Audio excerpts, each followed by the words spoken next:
Hello students. उम्मीद है आपको कल का topic life cycle of Oscillatoria अच्छे से समझ में आ गया होगा। आज का हमारा टॉपिक है नॉस्टॉक। नॉस्टॉक का जीवन चक्र। नाम आपने बहुत बार सुना होगा नॉस्टॉक। ब्रायोफाइट्स में भी हम इसको पढ़ते हैं, जिम्नोस्पर्म्स में भी पढ़ते हैं, लाइकेंस के अंदर भी नॉस्टॉक के बारे में पढ़ा जाता है, क्योंकि नॉस्टॉक हर तरह के वातावरण में पाया जाता है। वैसे ये ब्लू ग्रीन एल्गी है, नील हरित शैवाल ही है। सबसे पहले इसका क्लासिफिकेशन देखते हैं। डिवीजन इसका है साइनोफाइटा, क्लास साइनोफाइसी, ऑर्डर नॉस्टोकेल्स, फैमिली नॉस्टोकेसी और जीनस है नॉस्टॉक। आप देख सकते हो इसके अंदर आपको ये फिलामेंट्स खूब सारे दिखाई दे रहे हैं। कुछ सेल्स बड़ी हैं, कुछ सेल्स छोटी हैं। वो क्या हैं वो भी हम आप डिस्कस करते हैं, पर देखने में नॉस्टॉक का फिलामेंट इस तरह का दिखाई देता है। सबसे पहले आता है कि नॉस्टॉक किस तरह के वातावरण में पाया जाता है, उसका आवास कैसा होता है। नॉस्टॉक जल और स्थल दोनों तरह के आवास में पाया जाता है। ये फिलामेंटस होता है और इसके फिलामेंट्स आपस में एक दूसरे के साथ गुथ करके एक दूसरे के साथ बहुत अच्छे से गुथे हुए होते हैं और बड़ी बड़ी कॉलोनीज बनाते हैं, जो कि मैक्रोस्कोपिक होती हैं। मतलब हम उसको नेकेड आई से भी देख सकते हैं, आंखों से भी देख सकते हैं। माइक्रोस्कोप की ज़रूरत नहीं होती है इसकी कॉलोनीज को देखने के लिए। माइक्रोस्कोप की ज़रूरत नहीं होती है, उसको हम नेकेड आई से देख सकते हैं, क्योंकि इसके अंदर जितने भी फिलामेंट्स हैं वो सारे फिलामेंट्स आपस में गुथे हुए होते हैं और उनके चारों तरफ एक जिलेटिन की एक शीट पाई जाती है, एक चारों तरफ जिलेटिन का एनवेलप पाया जाता है, जिससे कि वो एक कॉलोनी का रूप ले लेते हैं और एक गांठ जैसी म्यूसिलेज की एक गांठ दिखाई देती है, श्लेष्मा युक्त गांठ दिखाई देती है, जो कि या तो पानी के सरफेस के ऊपर तैरती रहती है या जहां पर भी ये पाई जाती है उसके आधार पे जाकर के चिपक जाती हैं ये कॉलोनीज, क्योंकि ये म्यूसिलेजिनस होती हैं, श्लेष्मा युक्त होती हैं। इन कॉलोनीज का साइज कुछ मिलीमीटर से लेकर 8 सेंटीमीटर तक का भी होता है और ये कॉलोनीज जनरली सॉलिड होती हैं और कभी कभी ये अंदर से खोखली भी होती हैं। अगर हम वैसे इसको बाहर से देखें तो हमें ऐसा लगे जैसे जेली जैसा कोई सब्सटेंस है, जो कि इरेगुलर शेप का है या फिर गोल है। तो ये जेली जैसा दिखाई देता है, स्लिपरी सा बॉल्स के रूप में दिखाई देता है। इसकी कॉलोनीज जैतून हरे रंग की या गहरे हरे रंग की होती हैं और इनकी जो सरफेस है कॉलोनीज की वो या तो खुरदरी होती है या चिकनी होती है। इसकी एक स्पीशीज है नॉस्टॉक कम्यून। वो स्थलीय स्पीशीज है, मतलब स्थल के ऊपर पाई जाती है जहां पर की नमी होती है और वो वहां पर नम वाली जमीन के ऊपर एक चमड़े जैसी या रबड़ जैसी शीत बनाती है।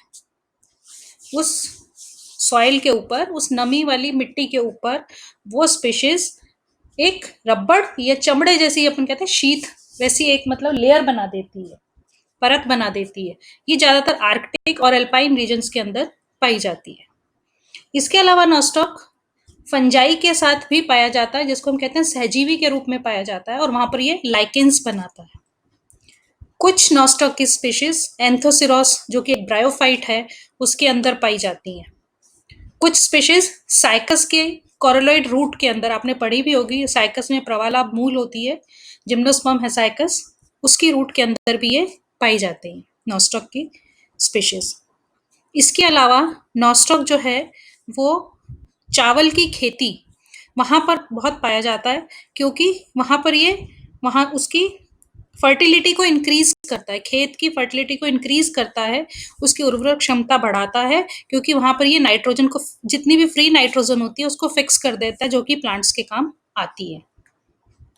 ये देखो आप कॉलोनीज कैसी होती हैं इसकी। ये कॉलोनीज हैं, ये बॉल जैसी हैं, बाहर से चिकनी दिखाई देती हैं। ये देखो ये सारी जो green green olive green colour की जो दिखाई दे रही हैं चिकनी चिकनी, ये सब नॉस्टॉक की कॉलोनीज हैं। ये नॉस्टॉक एक परत के रूप में प्रेजेंट है।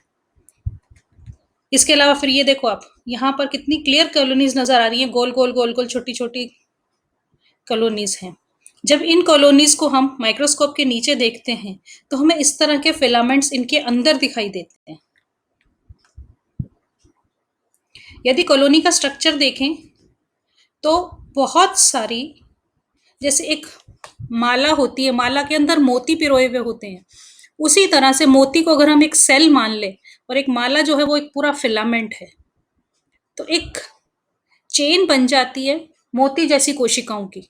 और लंबी लंबी चेन्स होती हैं और बहुत सारी चेन्स एक कॉमन जिलेटिनस मैट्रिक्स के अंदर पाई जाती हैं और चारों तरफ से म्यूसिलेज की शीथ के द्वारा ढकी रहती हैं। हर फिलामेंट भी अपने चारों तरफ एक म्यूसिलेज की शीथ लिए हुए होता है और सारे फिलामेंट्स जब एक साथ एक कॉमन शीथ के अंदर आ जाते हैं तो इनके जो खुद की अकेले अकेले म्यूसिलेजिनस शीथ है वो शीथ सारी इकट्ठी हो जाती है, उनका मटेरियल इकट्ठा हो जाता है और अपने चारों तरफ एक कॉमन शीथ का निर्माण कर लेता है। तो इस तरह से बहुत सारे फिलामेंट्स एक कॉलोनी के अंदर आपस में गुथे हुए रहते हैं। ये आप देखो यहाँ पर बहुत क्लियर है कि ये एक कॉलोनी है। इस कॉलोनी को बाहर से देखने पे ये अंदर बहुत सारे फिलामेंट दिखाई देंगे। ये आप यहाँ पर और देखो, ये चारों तरफ एक कॉमन शीथ प्रेजेंट है और इसके अंदर ये अनगिनत माला के जैसे माला है उस तरह से माला में मोती पिरो रखे हैं, इस तरह के फिलामेंट्स पाए जाते हैं। ये यहाँ पर भी आप देख सकते हो कि कोशिकाएं पास-पास लगी हुई होती हैं और एक पूरी चेन बनाती हैं और इस तरह के बहुत सारे फिलामेंट्स एक कॉमन शीथ के अंदर पाए जाते हैं और वो छोटी-छोटी बॉल्स के रूप में, कॉलोनी के रूप में रहते हैं। अब यदि हम एक फिलामेंट का स्ट्रक्चर देखें, कॉलोनी तो हमने कहा कि जिलेटिनस मटेरियल अंदर होता है और चारों तरफ भी म्यूसिलेज की शीथ पाई जाती है। अब अंदर जो फिलामेंट्स है वो कैसे होते हैं?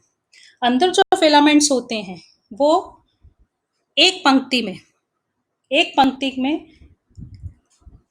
अशाखित तंतुओं से बने हुए होते हैं। जो फिलामेंट्स हैं वो अनब्रांच्ड होते हैं और सारी कोशिकाएं एक पंक्ति में लगी रहती हैं और आपस में गुथी हुई होती हैं, पूरी तरह से इंटरवाइंड होती हैं, उलझी हुई होती हैं, हम कह सकते हैं उसको। और हर फिलामेंट में बहुत सारी कोशिकाएं पाई जाती हैं जो कि गोल या अंडाकार होती हैं। कोशिकाएं होती रेक्टेंगल हैं लेकिन दो कोशिकाओं के बीच में संकीर्णन पाया जाता है जिसके कारण कि वो मोतियों जैसी दिखाई देने लग जाती हैं, गोल गोल मोती जैसी दिखाई देती हैं।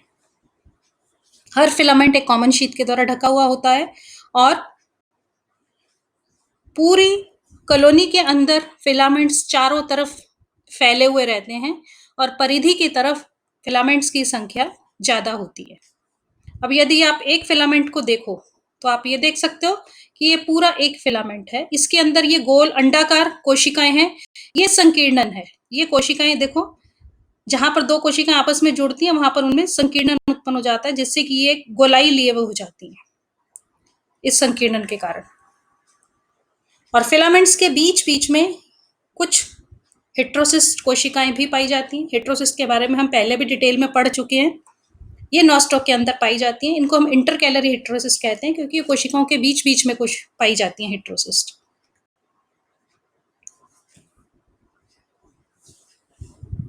हेट्रोसिस्ट बाकी कोशिकाओं से साइज में थोड़ी बड़ी होती है और जनरली ये इंटरकैलरी होती है, पर कभी कभी जैसे कि नॉस्टॉक लिंकिया है, इसके अंदर ये टर्मिनल भी होती है, शीर्ष के ऊपर शीर्षस्थ भी होती है। हेट्रोसिस्ट आमतौर पे एक फिलामेंट में एक जगह पर एक ही पाई जाती है, थोड़ी थोड़ी दूरी पर एक एक करके फिलामेंट्स में पाई जाती है जिसको हम कहते हैं कि सिंगली पाई जाती है। परंतु कई बार ये एक चेन के अंदर भी बहुत सारे हेट्रोसिस्ट एक साथ लगी हुई दिखाई दे जाती है। इंटरकैलरी हेट्रोसिस जो कि कोशिकाओं के बीच बीच में हेट्रोसिस पाई जाती है, उसमें दो पोलर नोड्यूल्स होते हैं, ये भी हम पहले डिस्कस कर चुके हैं। और इन पोलर पोर्स के द्वारा ही वेजिटेटिव कोशिका और हेट्रोसिस्ट का साइटोप्लाज्म आपस में कांटेक्ट में रहता है।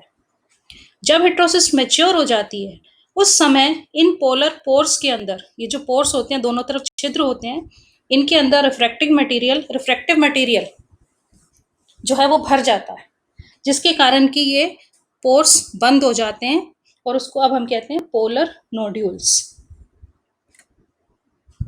ये हेट्रोसिस्ट, ये देखो ये पोलर नोड्यूल्स हैं, यहाँ भी वेजिटेटिव कोशिका है और ये इधर भी वेजिटेटिव कोशिका है। ये दोनों तरफ इन पोलर, अब ये नोड्यूल्स बन गए हैं। पहले यहाँ पर छिद्र होते हैं, ये पोर्स होते हैं, फिर इनके अंदर रिफ्रैक्टिव मटेरियल भर जाता है जिसके कारण कि ये पोर बंद हो जाते हैं और इसको हम पोलर नोड्यूल्स कहते हैं। ये यहाँ पर भी आप देख सकते हो, ये पोलर नोड्यूल्स बन गए यहाँ पर भी ये पोलर नोड्यूल्स हैं। ये हेटेरोसिस्ट का स्ट्रक्चर है, इसको हम डिटेल में पहले पढ़ चुके हैं। अब आता है नॉर्मल कायिक कोशिका की संरचना। हर कोशिका गोल और स्फेरिकल होती है, और सबसे बड़ी बात कि सब सेल्स प्रोकैरियोटिक होती हैं, यानी कि न्यूक्लियस इंसिपिएंट होता है, न्यूक्लियोलस और प्रॉपर न्यूक्लियस, न्यूक्लियर मेम्ब्रेन, इन सब की ये सब नहीं पाए जाते हैं कोशिका के अंदर, इन सब का अभाव होता है। इसीलिए इस तरह की कोशिका को हम कहते हैं इंसिपिएंट न्यूक्लियस, क्योंकि इसके अंदर किसी प्रकार के कोशिका अंग भी नहीं पाए जाते, जैसे माइटोकॉन्ड्रिया है, एंडोप्लाज्मिक रेटिक्यूलम है। जो भी एक प्रोकैरियोटिक सेल की संरचना है, वो संरचना नॉस्टॉक की कोशिकाओं की भी होती है। सेल वॉल म्यूकोपॉलीपेप्टाइड्स की बनी होती है। सेल वॉल के अंदर की तरफ प्रोटोप्लास्ट होता है, प्रोटोप्लास्ट बाहर से प्लाज्मा मेम्ब्रेन के द्वारा घिरा हुआ होता है, और अंदर का जो साइटोप्लाज्म है वो दो भागों में बटा हुआ होता है। परिधि के ऊपर क्रोमोप्लाज्म पाया जाता है, जबकि सेंटर में सेंट्रोप्लाज्म पाया जाता है। क्रोमोप्लाज्म के अंदर मेनली पिगमेंट्स वही फाइकोसाइनिन, क्लोरोफिल ए पाए जाते हैं, और फाइकोसाइनिन में भी सी फाइकोसाइनिन और सी फाइकोइरिथ्रिन अत्यधिक मात्रा में पाया जाता है। फूड मटेरियल साइनोफिशियन स्टार्च या मिक्सोफिशियन स्टार्च के रूप में होता है, और सेंट्रोप्लाज्म के अंदर इंसिपिएंट न्यूक्लियस होता है। ये आप देख सकते हो, ये कोशिका है, नॉर्मल कोशिका। ये सेंट्रोप्लाज्म जहां पर की डीएनए उपस्थित है, फाइब्रिल, और ये क्रोमोप्लाज्म जिसके अंदर की थाइलेकॉइड्स हैं, जिसके अंदर की हम कह सकते हैं कि फाइकोबिलिन्स, कैरोटीन्स और क्लोरोफिल ए उपस्थित होता है। ये हेटेरोसिस्ट है। रिप्रोडक्शन, ये तो स्ट्रक्चर हो गया सेल का, फिलामेंट का और कॉलोनी का। अब आता है रिप्रोडक्शन। नॉस्टॉक के अंदर कायिक जनन पाया जाता है। अलैंगिक जनन और लैंगिक जनन दोनों ही अनुपस्थित होते हैं। कायिक जनन इसमें कई प्रकार से होता है। जैसे सबसे पहला हम लेते हैं फ्रेगमेंटेशन, विखंडन, या जिसको हम खंडन भी बोलते हैं, कि इसकी कॉलोनीज हैं, पानी के अंदर हैं, पानी के प्रेशर से या किसी मैकेनिकल इंजरी यानी कि यांत्रिक क्षति के कारण या किसी और डिस्टरबेंस के कारण अगर कॉलोनी एक से दो हिस्सों में टूट गई, तो कॉलोनी के जो टुकड़े हैं वो पुनः एक नई कॉलोनी बनाने में सक्षम होते हैं। दूसरा आता है हार्मोगोनिया। हार्मोगोनिया हम ऑसिलेटोरिया में भी पढ़ चुके हैं। ये नॉस्टॉक में भी बहुत कॉमन मेथड है वेजिटेटिव रिप्रोडक्शन का। हार्मोगोनिया क्या है कि जब एक फिलामेंट किसी भी कारण से, या तो बीच में कोई कोशिका की डेथ हो जाए या हेटेरोसिस्ट डेड हो जाए, तो फिलामेंट जो है वो टुकड़ों में टूट जाता है। ट्राइकोम जो है वो टुकड़ों में टूट जाता है, और हर टुकड़ा एक हार्मोगोन कहलाता है। हार्मोगोन्स बहुकोशिकीय होते हैं, और ये म्यूसिलेज की शीट से बाहर आ जाते हैं टुकड़े, और बाहर आकर के इनके अंदर समसूत्री विभाजन होता है बार बार, जिससे कि एक नई कॉलोनी का निर्माण हो जाता है। ये देखो आप, नॉस्टॉक का ये फिलामेंट, ये हेटेरोसिस्ट है। इसकी अगर डेथ हो जाए तो ये दो टुकड़ों में टूटा, और फिर दोनों टुकड़े अलग अलग नया फिलामेंट बनाने में सक्षम है। तीसरा आता है एकाइनेट्स, जिसको हम निश्चेष्ट बीजाणु भी कहते हैं। एकाइनेट्स कब बनते हैं? जब कंडीशंस अनफेवरेबल होती हैं, यानी कि प्रतिकूल परिस्थितियों के अंदर या तो पानी की कमी हो गई है या बहुत तेज टेम्परेचर हो जाता है, तो उस समय कायिक कोशिकाएं अपने चारों तरफ एक मोटी भित्ति स्त्रावित कर लेती हैं, एक थिक वॉल सिक्रीट कर लेती हैं और साइज में बड़ी हो जाती हैं। इन सेल्स को हम कहते हैं अकाइनेट्स। इनके अंदर रिजर्व फूड मटेरियल संचित रहता है, और जब तक सूखे की अवस्था रहती है या टेम्परेचर हाई रहता है, तब तक ये कोशिकाएं सरवाइव करती रहती हैं। इनके अंदर कोई डिवीजन नहीं होता है, मेटाबॉलिज्म बहुत स्लो होता है, लेकिन ये डेड नहीं होती, लाइव रहती हैं। ये कोशिकाएं एकाइनेट्स जो हैं, एक फिलामेंट के अंदर दो हेटेरोसिस्ट के बीच में जो कोशिकाएं हैं, जनरली तो वो सारी की सारी कोशिकाएं एकाइनेट्स के अंदर कन्वर्ट हो जाती हैं, या कभी कभी पूरा का पूरा फिलामेंट ही एकाइनेट्स के अंदर कन्वर्ट हो जाता है। जब कंडीशंस फेवरेबल आती हैं, जब परिस्थितियां अनुकूल आती हैं, तो इन एकाइनेट्स का प्रोटोप्लाज्म सक्रिय हो जाता है और समसूत्री विभाजन के द्वारा विभाजित होकर के नॉस्टॉक का नया फिलामेंट बनाता है। ये आप देखो एकाइनेट्स, यहाँ पर ये हेट्रोसिस्ट, हेट्रोसिस्ट के पास की कोशिकाएं, ये देखो एक चेन के अंदर कई सारे एकाइनेट्स बन गए हैं। ऐसा माना जाता है कि हेट्रोसिस्ट में से कुछ केमिकल सब्सटेंस सीक्रेट होता है। हेट्रोसिस्ट में से कुछ केमिकल सब्सटेंस जो है रासायनिक पदार्थ स्रावित होते हैं, जो कि एकाइनेट्स के बनने को उत्प्रेरित करते हैं, स्टिमुलेट करते हैं, जिसके कारण कि एकाइनेट्स बनते हैं। तो ये आप देख सकते हो एकाइनेट्स, ये देखो ये एकाइनेट्स कितना क्लियर है कि ये इसके अंदर चारों तरफ मोटी भित्ति उपस्थित है। बाकी ये सेल का पूरा साइटोप्लाज्म है। जैसे ही अनुकूल परिस्थितियां आएंगी, प्रॉपर पानी मिल जाएगा, तो इनकी जो मोटी भित्ति है, ये जो चारों तरफ मोटी भित्ति उपस्थित है, ये पानी एब्जॉर्व कर लेगी और रप्चर हो जाएगी और अंदर का साइटोप्लाज्म बार बार विभाजित होकर के नया फिलामेंट बनाने में सक्षम होगा। फोर्थ आता है एंडोस्पोर, अंतःबीजाणु। नॉस्टॉक की कुछ स्पीशीज हैं, जैसे नॉस्टॉक कम्यून और नॉस्टॉक माइक्रोस्कोपिकम। इनका प्रोटोप्लाज्म जो है वो डिवाइड होकर के छोटे छोटे स्पोर्स बनाता है। इनमें भी हेट्रोसिस्ट का जो साइटोप्लाज्म है, हेट्रोसिस्ट का जो प्रोटोप्लाज्म है, वो डिवाइड होकर के छोटे छोटे स्पोर्स बना देता है। इनको हम कहते हैं अंतःबीजाणु। ये अंतःबीजाणु पतली भित्ति वाले होते हैं। इन अंतःबीजाणुओं के चारों तरफ भित्ति पतली होती है और इनको हम रेस्टिंग स्पोर्स भी कहते हैं। रेस्टिंग स्पोर्स यानी कि निष्क्रिय बीजाणु। जब ये मात्र कोशिका से अलग होते हैं, तो ये समसूत्री विभाजन के द्वारा विभाजित होकर के नया फिलामेंट बनाते हैं। आप ये देखो, ये कोशिका है, ये हेट्रोसिस्ट, इसके बीच की जो कोशिकाएं हैं, ये बार बार विभाजित होकर के आप यहाँ देखो बहुत सारे स्पोर्स बनाती हैं।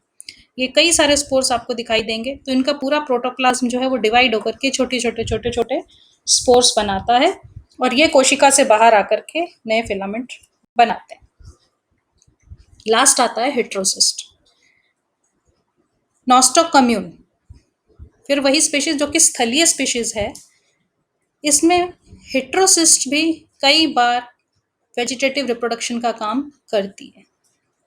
कैसे करती है कि ये हेट्रोसिस्ट है, इसका ये प्रोटोप्लाज्म है, ये समसूत्री विभाजन से 2 कोशिकाओं में विभाजित होता है, दोनों कोशिकाओं में फिर समसूत्री विभाजन होता है, 4 कोशिकाओं में विभाजित होता है।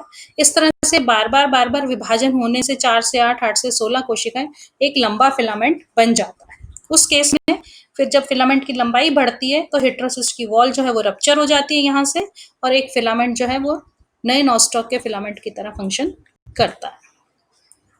तो ये थी नॉस्टॉक की लाइफ साइकिल कि किस तरह की नॉस्टॉक की कॉलोनी होती है। एक चिकनी कॉलोनी होती है, बॉल जैसी होती है, म्यूसिलेज के आवरण के द्वारा ढकी हुई रहती है, अंदर बहुत सारे फिलामेंट्स पाए जाते हैं जो कि एक माला में मोती पिरोए हुए हों इस तरह के दिखाई देते हैं। फिलामेंट्स के बीच बीच में हेट्रोसिस्ट पाई जाती है जो कि नाइट्रोजन फिक्सेशन का काम करती है।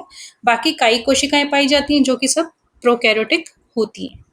और रिप्रोडक्शन नॉस्टॉक में केवल वेजिटेटिव रिप्रोडक्शन होता है, जो कि कैसे होता है, फ्रेगमेंटेशन के द्वारा हो सकता है, हार्मोगोनिया के द्वारा हो सकता है, अकाइनीट्स के द्वारा हो सकता है, इवन एंडोस्पोर्स के द्वारा हो सकता है, या फिर हेट्रोसिस्ट के द्वारा होता है। तो ये थी नॉस्टॉक की लाइफ साइकिल। नेक्स्ट हम लेंगे क्लेमाइडोमोनास। Thank you.